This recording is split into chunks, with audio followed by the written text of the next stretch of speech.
May nakausap ako foreman. Ang sabi niya, kung magkano ang materials, ganon din daw ang labor. Totoo ba to? Real talk! Minsan oo, pero hindi ibig sabihin tama na agad. Ipapaliwanag ko. Sa construction, may tinatawag tayong labor cost percentage. Karaniwan. Nasa 30% hanggang 60% ng materials. Depende sa design, hirap ng trabaho, at location.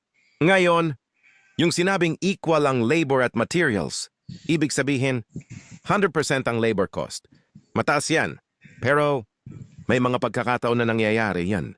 Halimbawa, si complicated ang design, maraming detalye, maliit ang project pero mahirap gawin o kulang sa manpower kaya mabagal. Pero kung simple lang ang bahay, flat ceiling, basic layout, medyo mataas ang ganong pricing.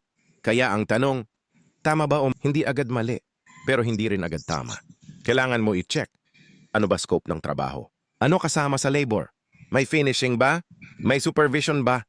Kasi minsan, akala mo labor lang, pero kasama na pala ang skills, management at responsibilidad. At tandaan mo, hindi porket mas mura, mas makakatipid ka. Minsan, mas mahal pa ang uulit-ulitin.